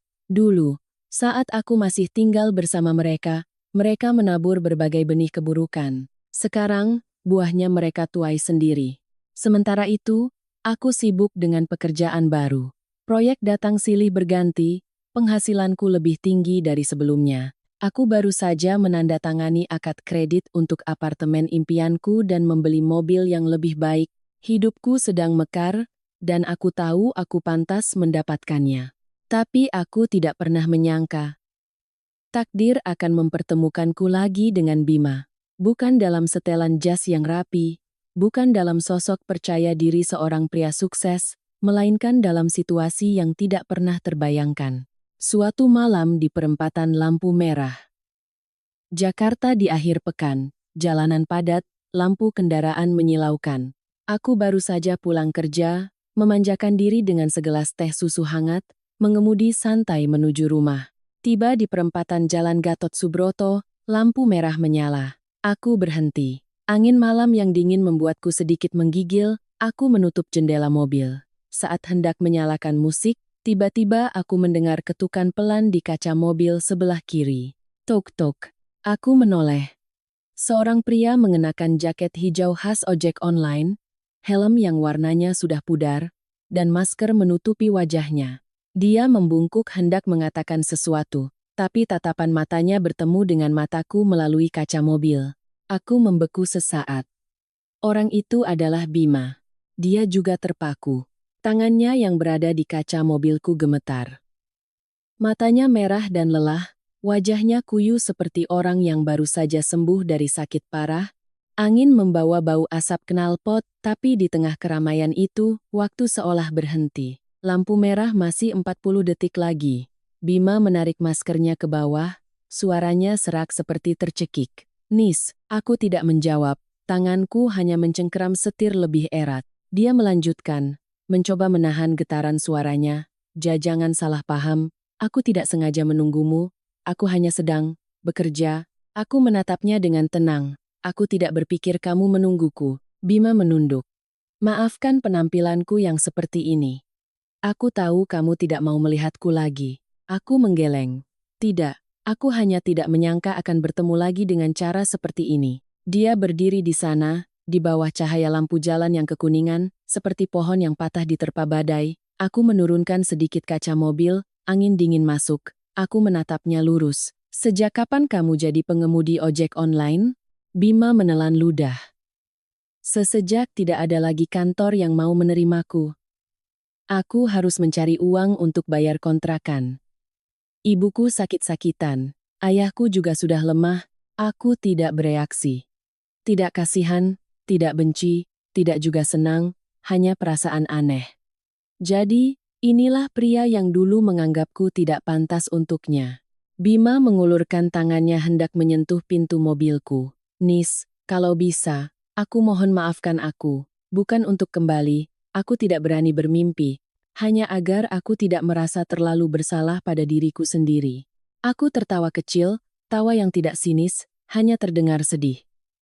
Kamu tidak berutang padaku, kamu berutang pada hidupmu sendiri. Wajah Bima menegang, tatapannya begitu sakit hingga orang lain yang melihatnya pun bisa ikut merasakan kepedihannya. Aku tahu, aku hanya ingin mengucapkan terima kasih. Terima kasih karena selama 3 tahun itu, kamu tulus menyayangiku. Aku menatapnya, cahaya lampu jalan terpantul di matanya yang lelah. Hatiku tidak sakit lagi. Rasanya seperti ada seseorang yang dengan lembut menutup sebuah pintu tua, pintu yang kukira akan sulit kututup seumur hidupku. Aku menjawab dengan suara ringan seperti awan. 3 tahun itu, aku menyayangi Bima yang lain. Bukan orang yang ada di hadapanku sekarang. Dia menunduk, bahunya bergetar. Kehilanganmu berarti kehilangan segalanya. Aku tidak mengangguk, juga tidak menggeleng. Aku hanya berkata, tidak. Kehilanganmu adalah awal dari semua yang harus kau bayar. Lampu hijau menyala. Suara klakson dari mobil di belakangku mulai terdengar. Aku menginjak pedal gas. Sebelum mobil melaju, aku mengucapkan kalimat terakhir. Hati-hati di jalan, dan jangan cari aku lagi. Bima berdiri mematung, menatap mobilku yang menyatu dengan keramaian, seperti sebuah titik akhir yang sunyi dari sebuah pernikahan yang sudah lama membusuk. Di kaca spion, bayangannya terlihat kecil, sendirian, dan menyedihkan, lalu menghilang. Malam itu aku membuka pintu balkon apartemen baruku. Angin sejuk meniup rambutku, membawa aroma kota. Aku duduk di kursi kecil, menuang secangkir teh jahe, dan menarik napas dalam-dalam. Tidak ada lagi amarah, tidak ada lagi dendam, tidak ada lagi penantian akan sebuah permintaan maaf. Aku hanya merasa, akhirnya aku benar-benar bebas. Aku memejamkan mata, mendengar gemerisik kota di malam hari, dan tersenyum. Senyum yang begitu damai. Ternyata, kebahagiaan terkadang sesederhana melepaskan orang yang salah di waktu yang tepat. Malam setelah bertemu Bima di perempatan itu, kupikir hatiku akan bergejolak, kenangan lama akan muncul kembali, dan aku akan merasa sakit, tapi ternyata tidak. Semuanya terasa ringan seperti hembusan angin, sebagian karena aku sudah terlalu lelah untuk menyimpan dendam, sebagian lagi karena hidupku sekarang sudah sangat berbeda. Keesokan paginya, aku terbangun di kamar yang bermandikan cahaya matahari. Angin dari jendela membawa aroma pagi yang khas. Di atas meja, tergeletak dokumen pembelian rumah. Apartemen pertama atas namaku sendiri, hasil jerih payahku sendiri. Aku menyeduh teh, memutar musik lembut.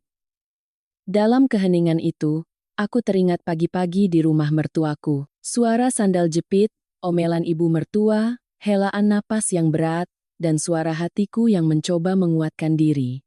Rasanya seperti mimpi buruk yang sangat nyata. 3 tahun itu, aku hidup seperti bayangan. Tidak dihargai, tidak dimengerti, tidak diperlakukan sebagai keluarga. Tapi sekarang, aku bebas. Dan kebebasan ini bukan pemberian siapa-siapa. Aku meraihnya dengan tanganku sendiri. Setengah bulan kemudian, aku resmi pindah ke apartemen baruku. Di hari serah terima kunci, aku berdiri di tengah ruang tamu yang luas, memandangi setiap jendela kaca yang berkilauan. Mataku terasa panas. Rina memelukku dari belakang. "Nis, kamu berhasil. Kamu melakukannya sendiri." Aku menoleh dan tersenyum. Iya. 3 tahun diremehkan, sekarang aku menghargai diriku ribuan kali lipat. Kami berdua menyalakan musik keras-keras, menata barang sambil menari seperti anak kecil. Momen itu, jika ada yang melihat, mungkin mereka akan mengerti apa artinya menjadi wanita mandiri. Tidak perlu sandaran, cukup lepaskan orang yang salah, maka hidup akan membaik dengan sendirinya. Suatu malam, saat aku duduk di balkon, aku mendengar notifikasi pesan. Nomor tak dikenal mengirim pesan. "Nis, terima kasih. Aku sudah dapat pekerjaan baru. Pekerjaan biasa saja, tapi hatiku jauh lebih tenang." Aku melihat nomor itu, tanpa nama, tapi aku tahu siapa pengirimnya. Aku termenung sejenak, tidak ada amarah, tidak ada dendam. Kisah ini sudah sampai pada akhirnya, aku membalas singkat, "Syukurlah. Semoga kamu baik-baik saja." Tidak ada tambahan, tidak ada basa-basi, tidak membuka kembali sesuatu yang seharusnya sudah tertutup rapat. Setelah itu, aku menghapus percakapan itu, seperti menghapus jejak terakhir. Malam itu, aku menuang secangkir teh jahe, duduk memandangi lampu kota dari balkon apartemen baruku. Langit cerah, angin sepoi-sepoi seperti belayan lembut. Aku meletakkan tangan di dada, merasakan detak jantungku yang damai. Aku memikirkan para perempuan di luar sana yang sedang menderita dalam pernikahan mereka. Mereka yang diremehkan hanya karena terlalu baik, karena terlalu banyak berkorban, karena berpikir kesabaran akan dibalas dengan kasih sayang. Aku berharap mereka akan mengerti, seperti aku yang akhirnya mengerti. Tidak ada yang berhak menentukan nilaimu. Tidak ada yang boleh memanfaatkan kebaikanmu sebagai ukuran kesabaran, dan tidak ada seorang pun yang pantas membuatmu kehilangan dirimu sendiri. Melepaskan terkadang bukan untuk memaafkan orang lain. Melepaskan adalah untuk membebaskan dirimu sendiri, dan aku telah melakukannya, dengan sepenuh hati. Aku memejamkan mata dan tersenyum sangat tipis. Bab yang lama telah ditutup, kehidupan yang baru telah dimulai.